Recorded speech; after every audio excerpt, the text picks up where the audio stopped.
Silvia? Tudo certo. Bom, então, inicialmente, agradecer a oportunidade, né, de estar aqui falando a respeito de Santo Antônio. Aí vocês devem estar pensando, mas aqui na Igreja Católica, né, que vai devotar o ensino a um santo. Acontece que santo, diante da visão espírita, ele foi um homem, como qualquer, né, pessoa, uma mulher, as santas, né, como qualquer mulher, Santa Luzia, Santa Teresinha de Ávila, né, agora Irmã Dulce, que também já foi canonizada, também é considerada uma santa. Então, é por isso que eu tomei esse assunto, até porque o dia 13, o último agora, foi o dia, né, de Santo Antônio, e a Igreja Católica devota tanto, né, festas, né, e ele tem a fama de ser casamenteiro, não é assim? Então, na verdade, eu fiquei, puxa, mas quem foi Santo Antônio, né? Quando ele viveu, onde ele viveu, o que ele fez para ser considerado um santo? Aí eu resolvi dar uma fuçada na vida dele e achei coisas bastante interessantes. Já sabe de uma coisa? Eu vou trazer ele para dentro da doutrina espírita, que não sou eu que estou fazendo isso, já muitas outras pessoas já fizeram isso também, trazendo as virtudes de Santo Antônio. Tá? O que ele fez de tão bom? Será que ele merece ser seguido e devotado por todos nós? Com certeza, vocês vão ouvir algumas coisas que eu levantei a respeito da vida dele. Né? Então, assim, uma pessoa, para ser considerada santo ou santa, ele tem que ter passado por muitas virtudes e muitas provas. Inclusive dentro da Igreja Católica, dentro do catolicismo, lá no Vaticano, para uma pessoa ser considerada um santo, uma santa, tem as pessoas que têm que provar os milagres, entre aspas, né, que ele devotou, que ele fez acontecer. Mas tem um lado disso que me chama a atenção. Por exemplo, a Irmã Dulce, vamos tomar ela, uma brasileira, né, ela faleceu em 1992. Somente em 2019 agora, que ela foi canonizada, né, pelo Papa Francisco lá no Vaticano, e só agora que ela foi considerada uma santa mesmo. E a Irmã Dulce se devotam a ela, mas o que as pessoas usam o santo ou a santa? O que eles fazem? O que a gente vê as pessoas fazendo? Lá no pé da santa pedindo um milagre para me ajudar a pagar as contas, para eu conseguir um carro novo, ou para o Santo Antônio me arranja um marido, um namorado, né? E o pobre do coitado do Santo Antônio já recebeu até muitas condições bem difíceis. Ele pega, as pessoas pegam a imagem do Santo Antônio, mergulha de ponta cabeça dentro do copo d'água e fala: só vou te tirar daí se você arranjar um marido para mim. Coitado do santo, ainda de ponta cabeça mergulhado lá, né? Imagina. A Irmã Dulce passou por muitas provas, conta uma da situação dela lá, que ela estava pedindo, passando pelo comércio em Salvador, e ela esticou a mão para um comerciante e pediu, fala: por favor, o senhor poderia me colocar uma esmola para as minhas crianças pobres, né? Para o meu orfanato, para eu ajudar as pessoas carentes? Aquele senhor cuspiu na mão dela. Aí ela falou: sim, muito obrigada, essa eu vou pegar para mim. Agora, por favor, você coloca uma esmola de verdade aqui para as minhas crianças pobres? Olha, o que nós faremos no lugar dela, né? Acho que nós teríamos, eu teria ficado, meu Deus, que nojo, primeira coisa, né? Mas olha só.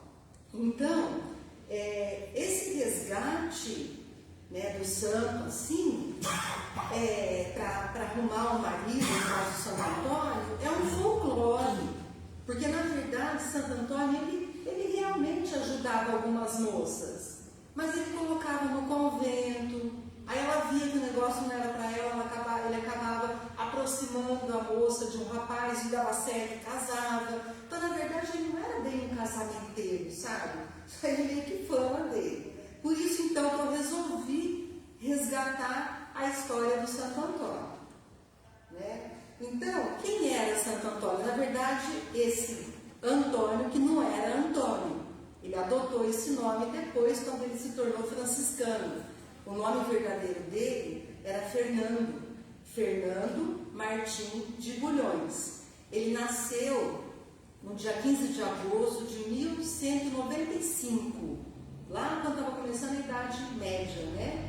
Onde havia as inquisições, as heresias contra a igreja, as pessoas e tudo mais. Foi naquela época que ele viveu.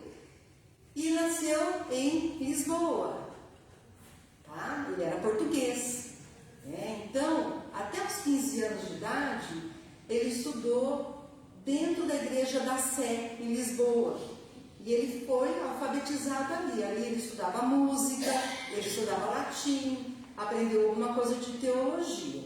Quando ele terminou esses estudos na Sé, ele foi transferido para os cônegos regulares de Santo Agostinho, numa cidade chamada São Vicente de Fora, em Portugal.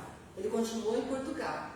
Aí ele ficou pouco tempo, tá? Nesse lugar, ele não se sentiu muito à vontade, embora seja um lugar onde a doutrina de Santo Agostinho estava realmente, era a base da doutrina ali, ele não se sentiu muito à vontade, porque como ele era um rapazinho com muitas virtudes, ele fazia muita cura já com 15 anos de idade, o que aconteceu? As pessoas procuravam muito por ele no convento, no mosteiro onde ele morava. E ele não tinha sossego, ele era muito estudioso, ele queria estudar, ele queria se concentrar. Aí ele pediu uma transferência para Coimbra.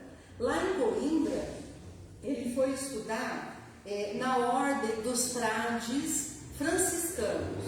Aí ele passou então a seguir a doutrina de São Francisco, dos franciscanos. Ali ele ficou por 10 anos, ele ficou até os 26 anos de idade dele. Mas, nesse retiro, onde ele era muito observador, muito estudioso, começou a aflorar nele a sua virtude mediúnica. E ele começou a fazer muitas curas.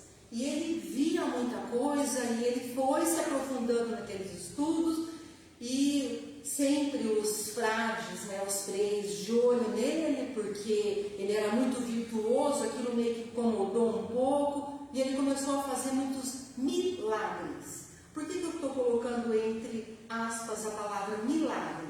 Porque dentro do Espiritismo, o milagre, propriamente dito, remete a uma situação de sobrenatural.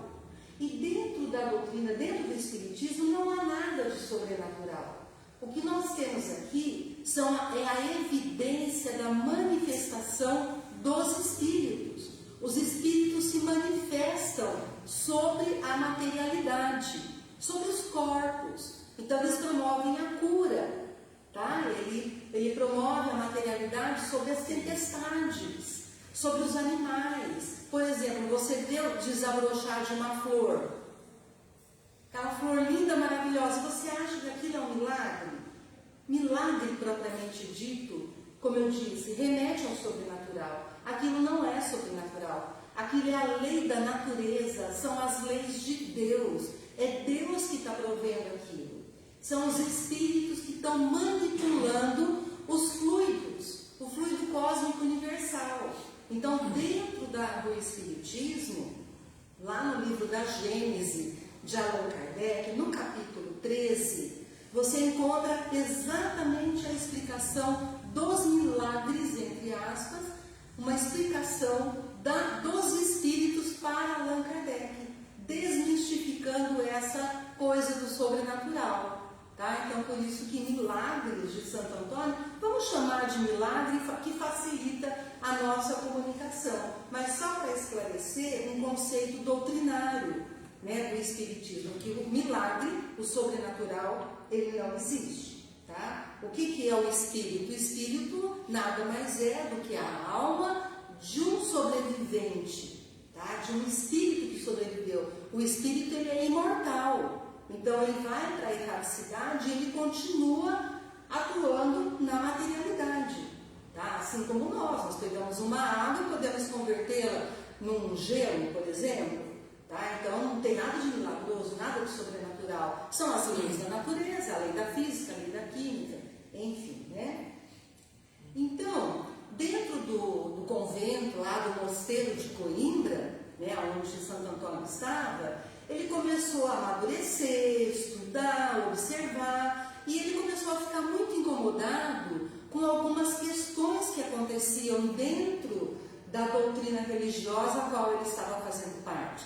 Ele começou a observar a questão financeira.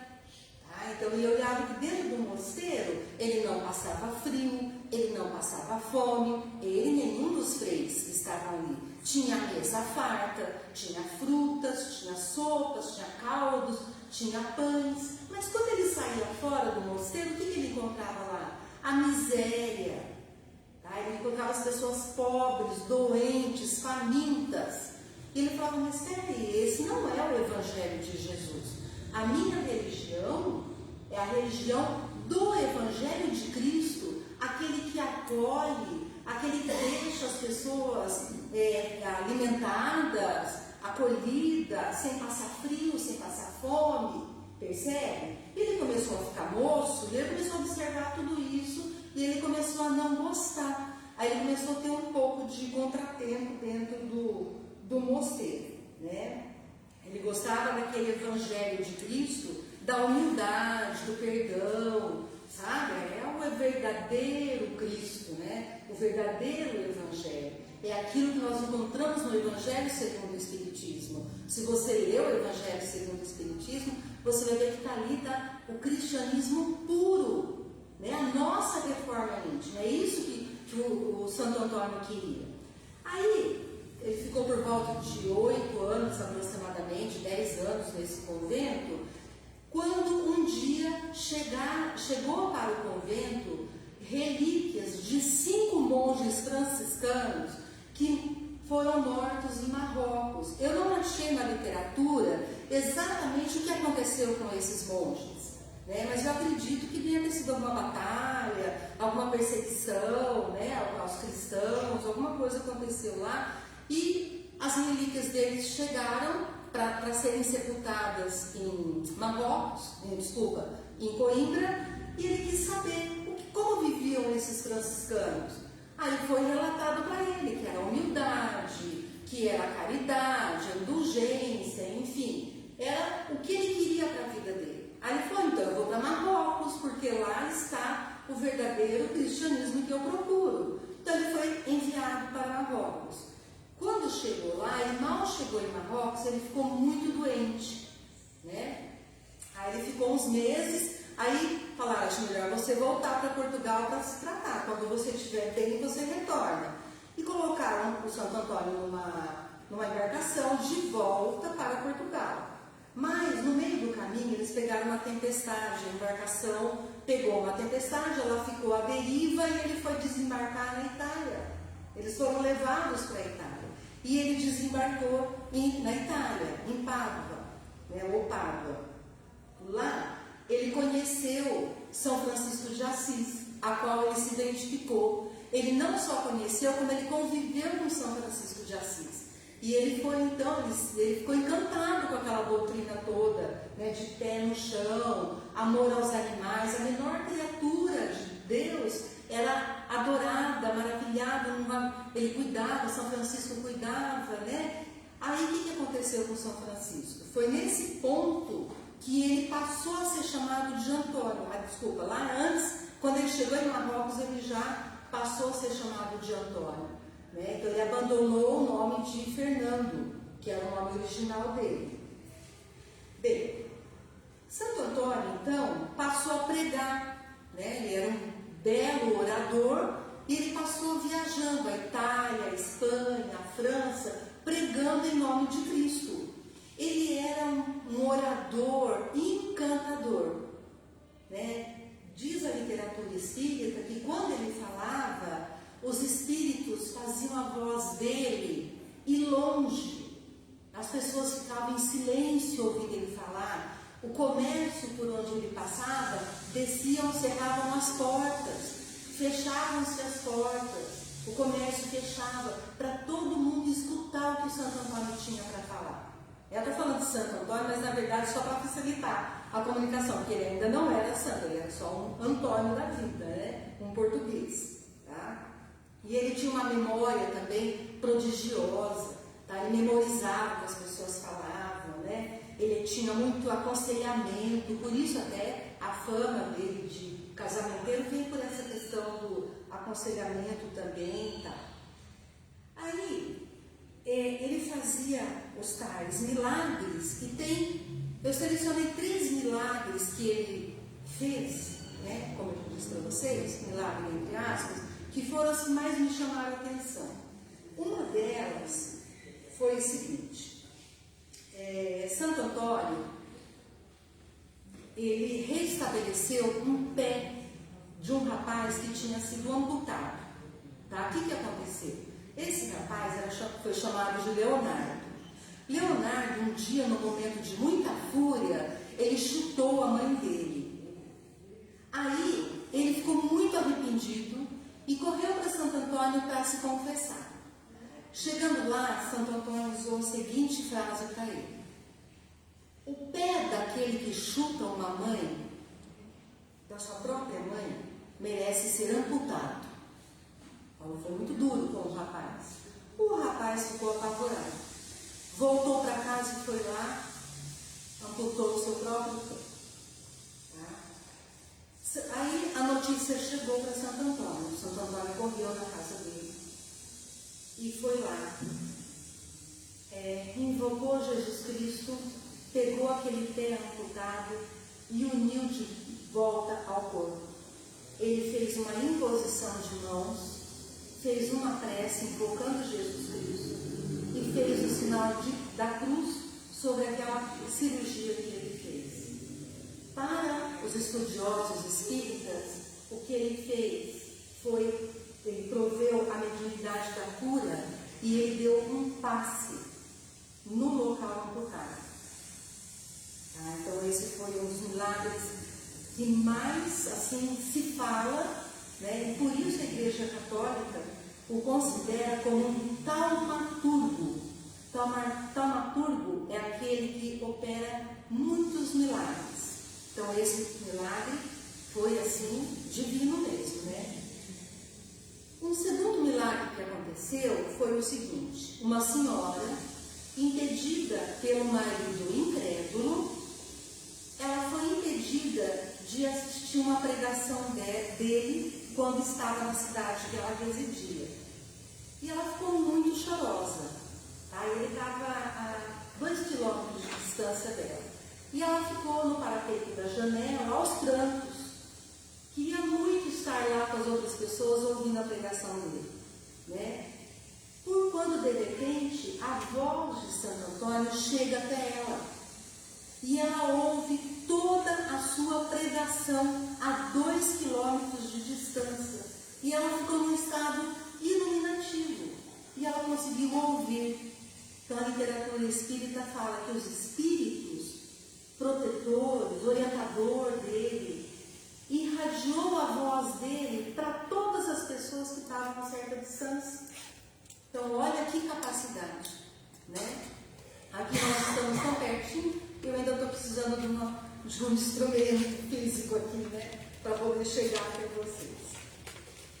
Bem, e depois um terceiro milagre que ele operou foi um fenômeno espírita chamado bicorporeidade. A bicorporeidade é um desdobramento em vigília. É diferente do que acontece no sono, né? Quando nós temos a emancipação da alma, que ela sai, nós viajamos por aí, encontramos entes queridos, assistimos palestras no mundo espiritual, podemos ficar ali no nosso quarto mesmo, né? Então, a emancipação da alma durante o sono é muito comum e ela pode acontecer com qualquer um de nós. No entanto, o desdobramento em vigília, acordado, ele não é muito comum, tá? Ele é mais raro. Mas Santo Antônio tinha essa capacidade da bicorporeidade. Aconteceu o seguinte, inclusive essa situação, ela é citada no livro dos médiuns, na questão número 119, tá? Na obra de Allan Kardec. Vocês podem conferir lá. O que aconteceu? Inclusive existe um conflito aí de dados que a gente vê na obra de Allan Kardec, e ele coloca uma nota com relação aos lugares que isso aconteceu. Mas conta, de acordo com essa questão 119, né, do Livro dos Médiuns, que Santo Antônio estava pregando na Itália, quando de repente ele entrou num estado de êxtase, ele ficou parado, tá? E a sua alma se deslocou em desdobramento até Lisboa, aonde o pai dele estava sendo acusado no momento da execução de um assassinato. E o Santo Antônio, ele esteve presente, tangível, podia pegar nele, diante daquele juiz, falando para o juiz assim: o senhor Martim de Bulhões, que era o pai dele, não é culpado desse crime. Aí o juiz, na hora, ali, os jurados ficaram todos: como assim não é culpado? Como o senhor pode provar? Ele falou: por favor, me acompanhem todos vocês até o cemitério, nós vamos exumar o corpo e ele vai dizer que não foi o senhor Martim que o assassinou. Aí todo mundo ficou assim, as pessoas ficaram com medo, porque que é isso? Vou exumar um corpo, o homem que morreu vai falar? Mas o juiz topou, ele concordou e foram até o cemitério. Chegando no cemitério, abriram a cova, Santo Antônio pulou para dentro da cova, exumaram o corpo e fez-se uma nuvem, como se fosse um ectoplasma, alguma coisa nesse sentido, sobre a cabeça do assassinado. Santo Antônio se vira para ele e fala assim: por favor, senhor, não fala o nome da pessoa que tinha sido assassinada. Por favor, senhor, foi o senhor Martim de Bulhões que o assassinou? A pessoa falecida disse: não foi. Ali na hora, no próprio cemitério, o juiz absolveu o senhor Martim, que era o pai de Santo Antônio. Ele agradeceu, né, se virou e foi desaparecendo e voltou para o local aonde estava sendo feita essa pregação dele. Então, esse foi um dos milagres, né, uma das coisas mais significativas do Santo Antônio. Tá? Aparece o conflito que eu falei para vocês que eu encontrei, foi que ele estava pregando na Espanha e não na Itália. Bom, diante da divindade do que aconteceu ali, tanto faz se ele estava na Espanha ou se ele estava na China, onde é que ele estava, né? Então, o importante é que ele conseguiu absolver o pai dele ali. Depois, Allan Kardec, querendo ter certeza dessa situação, ele evoca o orientador espiritual do Santo Antônio, que é o santo Afonso de Ligório, e pergunta, né, Allan Kardec pergunta a esse santo evocado se essa história era verídica e como poderia explicar isso? Como que poderia explicar? Aí ele falou assim, né, esse espírito, ele era um mentor espiritual de Santo Antônio. Ele fala que quando o homem tem a sua virtude de amor a Deus extremamente elevada, como tinha Santo Antônio, isso é possível. É uma pessoa que tem um perispírito extremamente limpo, puro, não existe impurezas no perispírito de Santo Antônio. Ele estava tão elevado, que para esse tipo de pessoa é possível a bicorporeidade, né? Só chamando a atenção, inclusive consta nessa questão lá no Livro dos Médiuns, que a alma do Santo Antônio, ela não se dividiu em duas. Isso não acontece, tá? O que acontece é que o espírito é irradiado, como se fosse uma luz que vai até lá. Só que lá onde ele deve estar, ela é materializada. Entenderam? Então não é uma coisa que a alma vai se dividir em duas. Isso não acontece. Tá? Então Santo Antônio, ele era extremamente fiel à máxima de Jesus. Qual era a máxima de Jesus? Era a caridade, não é? era caridade e amor ao próximo. E Santo Antônio era assim, ele tinha um amor pelas pessoas, ele não via nada, né? Então ele segue uma questão que no Livro dos Espíritos a gente encontra na questão 886, quando Allan Kardec pergunta aos espíritos assim, qual é o verdadeiro sentido da palavra caridade para Jesus? E os espíritos respondem, a benevolência para com todos, a indulgência para as fraquezas alheias ou a imperfeição dos outros e o perdão das ofensas. E era exatamente como Santo Antônio, São Francisco também, mas Santo Antônio, como ele era realmente. Ele praticava a benevolência, ele era uma pessoa boa com todas as pessoas. Ele ajudava a todos que o procuravam. Por isso o conflito dele lá no mosteiro em Coimbra. Tá? Quando ele era apenas um franciscano, mas os frades não viviam exatamente essa caridade e esse amor ao próximo. Né? A pessoa benevolente é a pessoa misericordiosa, é aquela que esquece as maldades que as pessoas fazem para com ela própria. Né? A pessoa boa, caridosa, ela acolhe, ela sempre entende o lado do outro. E Santo Antônio também era indulgente. Como assim? O que é a indulgência? Indulgência é aquela virtude em que você não diferencia as pessoas, tá? Você acolhe sempre. E Santo Antônio, para ele tanto faz se era o master da Igreja Católica ou se era o pobre que estava pedindo comida. Ele tratava todas as pessoas por igual. E assim é que nós devemos segui-lo. Tá? A gente deve tomar como exemplo essa virtude dele. Nós devemos ser indulgentes. A pessoa com indulgência, ela não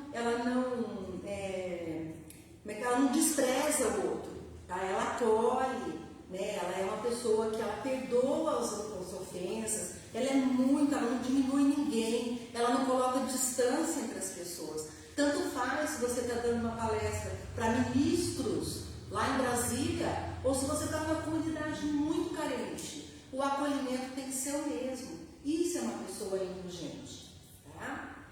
E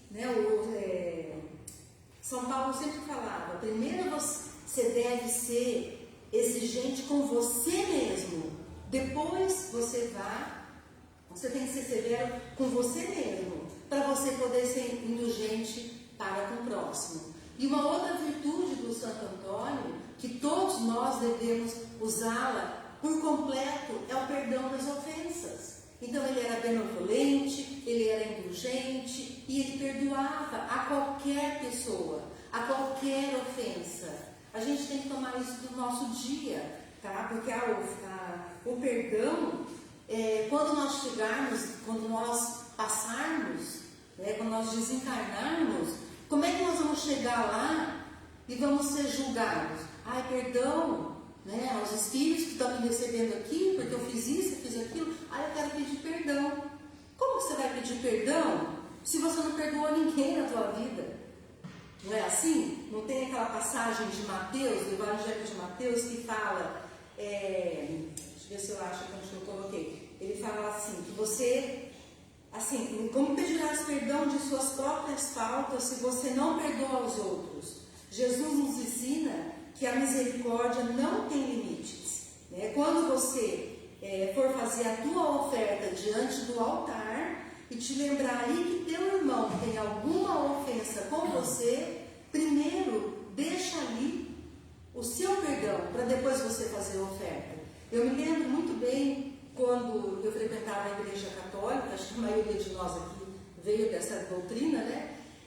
No momento em que nós íamos comungar a hóstia, né, que o padre dava, eu lembro que a minha professora de catequese falava assim, se você tiver uma ofensa, alguma coisa para ser perdoada, você não pode receber o corpo de Cristo. Não era assim que a gente ouvia, né? Para quem foi católico deve ter ouvido isso. O que significa? Antes de você estar chegando ao altar de Cristo e pedir alguma coisa, você tem que estar limpo, você tem que estar puro, você tem que estar perdoando a si próprio para depois continuar perdoando o outro e fazer a sua oferta a Cristo, né? Então, em resumo, Santo Antônio, quando eu coloquei Santo Antônio e as suas virtudes, era isso que eu queria passar para vocês. Que a gente viva essas virtudes dele. Não que a gente vá sair por aí amputando, induzindo alguém a amputar o seu pé e depois tentar colocar no lugar, né? Vai fazer igual um filme que eu acho muito engraçado, nem sei se ainda está disponível por aí, chamada Marvada Carne, né? Que o compadre está lá com o outro no meio do mato, passa o foice no nariz do compadre, o nariz cai fora, ele, nossa, põe o nariz do compadre de volta, né? Só que na hora de pregar, ele prega de ponta cabeça. As narinas estão para cima. Então, não vamos nem tentar fazer nada de amputar pé de ninguém para tentar colocar no lugar. Vamos ser um pouco mais humildes, né? Vamos ser benevolentes dentro da nossa própria família, indulgentes por aqui mesmo, né? No nosso redorzinho, que a gente seja o mosteiro de Santo Antônio que ele esperava que a gente fosse, tá certo? Bom, Santo Antônio desencarnou dia 13 de junho de 1231, aos 36 anos de idade, ele era super jovem, né? Em Pádua, na Itália. Por isso que vocês podem ouvir falar assim, o Santo Antônio de Lisboa, né? Ou Santo Antônio de Pádua, é a mesma pessoa. É que os portugueses puxam para Lisboa, né? E os italianos puxam para a Itália, porque era uma pessoa tão iluminada que nós queríamos ter um representante desse aqui perto da gente, não é? Então, eu vou pedir para vocês agora cerrarem os olhos e vou pedir licença para ler uma prece que eu recebi hoje, que eu achei muito bonita e eu acho que ela se encaixa aqui. Pai, que eu procure dar o máximo que eu puder. Uma boa palavra, um sorriso, um gesto de incentivo, um pensamento generoso, e que eu saiba que o melhor meio de lhe amar Jesus é saber amar o próximo. Que em meu coração eu sinta a grande verdade, que é muito melhor dar do que receber, pois tudo que coopera para o bem daqueles que amam a Ti, Pai.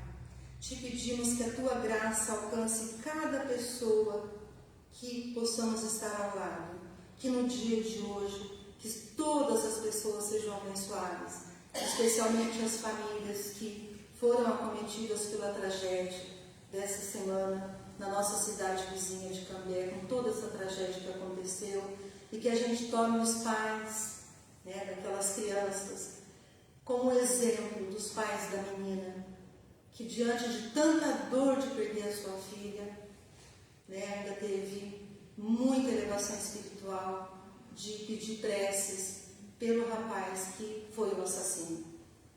Que Deus abençoe a todos nós, que tenhamos uma semana prodigiosa. Muito obrigada e que assim seja. Estão todos convidados agora a tomar um passe. O sorteio é... o sorteio. De 1 a 9. Quem poderia tirar uma foto? Marina, você tira? É de 1 a 9. 7. Número 7, por favor, dá uma olhadinha. Você vai entregar. Você ainda vai entregar. Olha aí, por favor. Você já tem o Evangelho? Já. Você quer um romance? Ou você quer um presente? Também você pode escolher. Você quer a primeira? Você quer o livro? Quer o livro? Romance? Então vem. Tá. É aqui. Tá bom. Pode. Conseguiu?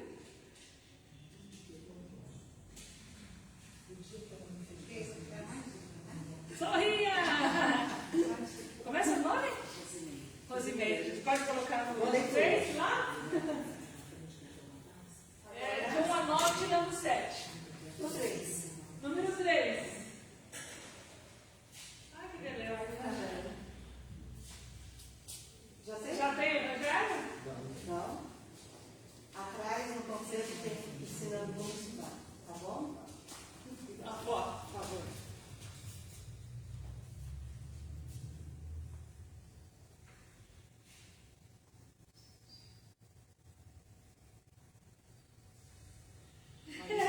vocês podem Mas ele parece fotógrafo, né?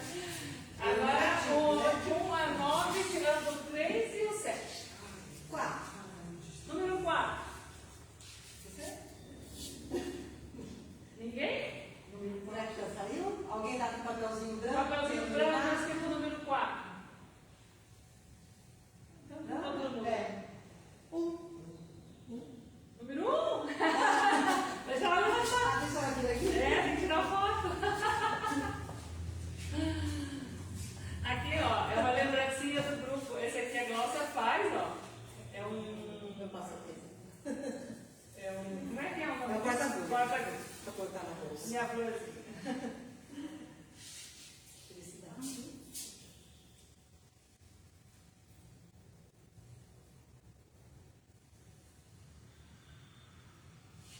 Pronto? Muito bom.